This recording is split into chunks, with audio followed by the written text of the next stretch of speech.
इस क्वेश्चन में कहा जा रहा है कि ये अपना एक्सिस है और इस एक्सिस से किसी एंगल थीटा पे एक हमने रॉड ले लिया। इस एंगल थीटा पे हमने m मास का l लेंथ का रॉड ले लिया। तो इस एक्सिस के अबाउट इस रॉड का आपको मोमेंट ऑफ इनर्शिया निकालना है। ठीक है भाई, रॉड जो है वो यूनिफॉर्म है। तो देखो अब तक हमने क्या देखा कि अगर ऐसे है और ये अपना रॉड है तो क्या होता था moment of inertia ml²। l क्या था, कोई भी मास अगर मैं लूँ तो उसका परपेंडिकुलर डिस्टेंस। तो अगर इसी के पैरेलली में अपना l वाला रॉड ड्रॉ करूँ तो इसके लिए आप बोलते थे ml²/3। तो यहाँ पे कोई भी अगर l लोगे आप, हाँ अगर मान लो आपने ये वाला मास लिया l, तो उसके लिए l क्या है, अब वो l नहीं रहा, अब वो बन गया है l का ये वाला कंपोनेंट। l के दो कंपोनेंट हो गए और ये l का ये वाला कंपोनेंट, और ये क्या है, ये है आपका l साइन थीटा। तो इस क्वेश्चन में ये करना है कि सिंपली ml²/3 में l की जगह आपको l साइन थीटा यूज़ करना है। That's it. तो यहाँ पे जो मोमेंट ऑफ इनर्शिया आएगा वो आएगा ml साइन थीटा का होल स्क्वायर, मतलब l² भी आएगा, साइन स्क्वायर थीटा भी आएगा, अपॉन 3। और ये हो गया क्वेश्चन आपका सॉल्व।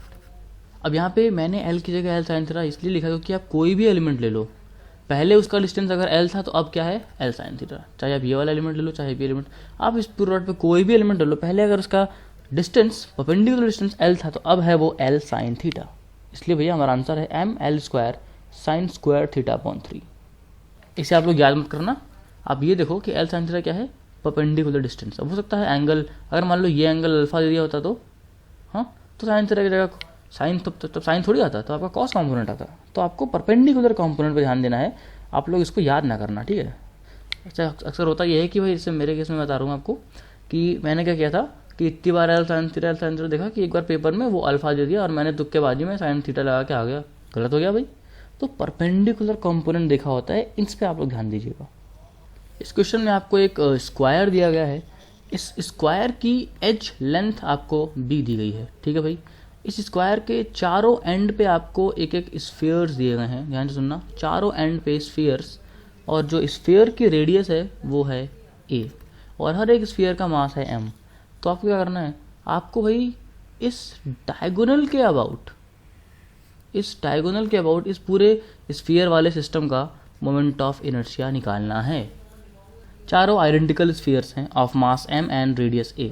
अब देखो अगर मैं इसकी और इसकी बात करूँ तो यहाँ पे सीन क्या है कि भाई ये स्फीयर है, सेंटर ऑफ मास से पास कर रहा है, ये स्फीयर है, सेंटर ऑफ मास से पास कर रहा है। तो इसके लिए और इसके लिए मोमेंट ऑफ इनर्शिया अगर मैं I1 बोलूँ तो I1 की वैल्यू बताना, तो भाई अरे मुझे तो याद है 2/5 m इंटू रेडियस का स्क्वायर, यहाँ पे रेडियस है a तो ma², दैट्स इट। अब अगर इस वाले स्फीयर की अगर मैं बात करूँ तो देखो, आप अगर इसी एक्सिस के पैरेलल एक एक्सिस ले लो जो सेंटर ऑफ मास से पास कर रही है, यहाँ पे भी ऐसे, तो अगर आप पैरेलल एक्सिस थ्योरम यूज़ करो, क्योंकि ये आई सेंटर ऑफ मास है, जो I1 आपने निकाला है वो साथ ही साथ आपका आई सेंटर ऑफ मास भी है। तो अगर मान लो आपको इसके अबाउट मोमेंट ऑफ इनर्शिया निकालना है, लेट अस से I, तो I क्या होगा, I centre of mass plus centre of mass से इसकी परपेंडिकुलर डिस्टेंस, और अगर एज लेंथ आपको b दिया गया है तो ये जो परपेंडिकुलर डिस्टेंस है वो आती है b/√2। तो मास स्फीयर का m इंटू b/√2 का होल स्क्वायर। यहाँ पे मैं simply parallel axis theorem use कर रहा हूँ, ठीक है। तो भाई इसकी वजह से I आ गया, और सेम केस इसके लिए भी होगा। तो जो मेरा फाइनल आंसर होगा वो होगा इसका 2 गुना, क्योंककि 2 स्फीयर्स एक टाइप के हैं, और 2 गुना उसका, ठीक है भाई। तो फाइनल आंसर हो जाएगा 2 टाइम्स ऑफ दिस, यानी कि 2/5 ma² plus 2 times of this क्या है, आई सेंटर ऑफ मास, यानी कि 2/5 ma² प्लस mb²/2। ये हो जाएगा मेरा final answer moment of inertia के लिए। तो भाई इस टाइप के क्वेश्चन को हम इस तरीके से करते हैं, पैरेलल एक्सिस थ्योरम वगैरह लगाते हैं, इंटीग्रेशन वगैरह चक्कर में नहीं पड़ते। अगर पढ़ोगे भी तो क्वेश्चन कभी सॉल्व कर ही नहीं पाओगे आप। तो एक तो मैंने ये ट्रायंगल ले लिया भैया, ट्रायंगल इक्विलेटरल ट्रायंगल है और एज लेंथ दिया है l।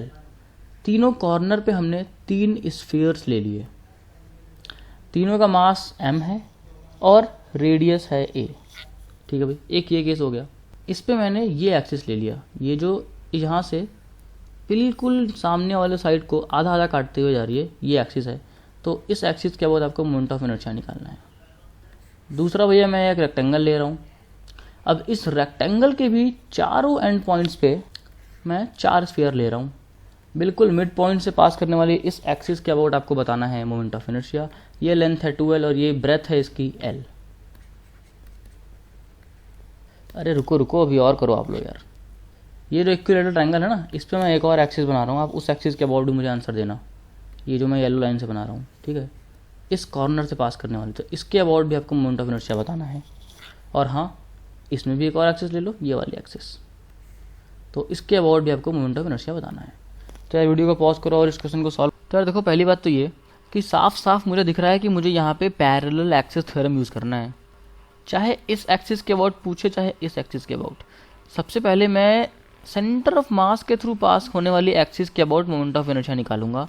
चलो मैं उसे मैं आई सेंटर मास बोल दूँ, तो ये क्या होता है, स्फीयर का रेडियस आपको पता ही है कि रेडियस ए दिया गया है, तो सिंपली यार 2/5 m into A square, that's it. अब क्या करना है, यह तीनों का है। और अगर मैं इस ब्लू वाले आई को कैलकुलेट करूँ, चलो मैं ब्लू पेन ले लेता हूँ, ठीक है। तो यहाँ पे क्या करना है, एक तो इसी की वजह से है, तो ठीक है, एक तो अपना ये आ गया 2/5 ma स्क्वायर। अब बात आई इसकी और इसकी, तो देखो ये दोनों सिमेट्रिकल है, तो जो इसकी वजह से होगा वहीं इसकी वजह से होगा। तो सबसे पहले ही मैं एक 2 लगा दे रहा हूँ कि अब मैं 2 से गुणा करूँगा। अब मैं इसके वजह से निकाल लूँ, इसके वजह से पहले इसका सेंटर ऑफ मास की वजह से बताइए ज़रा, तो 2/5 ma स्क्वायर प्लस शिफ्ट कर दिया एक्सिस हमने कितने डिस्टेंस से, l/2 से, तो m l²/4 that's it, l/2 whole square है। बस ये हो गया अपना नीला वाला आई भाई। अब थोड़ा पीले वाले पे आते हैं, पीले रंग से, ठीक है। तो पहले तो इसके वजह से लिखते हैं चीज़ों को। तो यार सिंपल सा दिख रहा है मेरे को, 2/5 ma स्क्वायर, दैट्स इट। अब मैं अगर इसके वजह से लिखूं तो यार पहले तो इसका सेंटर ऑफ मास की वजह से लिख दो, 2/5 ma स्क्वायर, फिर अरे इसको शिफ्ट किया है ना पैरेलली, कितना है, l/2, ये डिस्टेंस l/2 है, तो plus m into l²/4 plus अब आया तीसरा वाला भाई, तो पहले तो सेंटर ऑफ मास के थ्रू लिख दो 2/5 ma square plus ml square, that's it man. तो ये हो गया आपका पहला क्वेश्चन सॉल्व। काफ़ी आसान सवाल था, पैरेलल एक्सिस थ्योरम का इंटेंसिव यूज़ था। आते हैं अगले सवाल पे। तो ये रहा अगला सवाल, अरे सिमिलर ही होगा। तो अब देखो, अब मैं ना बहुत ही तेज़ी से इस सवाल को करूँगा, मैं समय बिल्कुल नहीं लूँगा।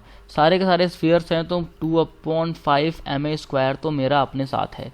अब अगर मैं ब्लू वाले एक्सिस के अबाउट की बात करूँ, तो यार ये और ये, जो इसके वजह से होगा वो इसके वजह से होगा, जो इसके वजह से होगा वहीं इसके वजह से होगा, इनफैक्ट चारों की वजह से सेम मोमेंट ऑफ इनर्शिया होगा। अरे वाह, तो सिंपली 4 टाइम्स, अब देखो सेंटर ऑफ मास से लिख दिया, प्लस अब सबको मुझे l डिस्टेंस शिफ्ट करना है, तो बस m into l square, that's it. कोई दिक्कत है तो बताओ। अगर इसको लोगे तो 2/5 ma square plus ml square, इसको लोगे तो plus ml square plus ml square plus ml square, तो ये होगा इसका आंसर। अब ज़रा बात कर लेते हैं इस येलो वाले एक्सिस के अबाउट। तो यार 2 के थ्रू तो सिंपली 2/5 ma स्क्वायर ही होगा, क्योंकि सेंटर ऑफ मास से ही एक्सिस पास कर रही है।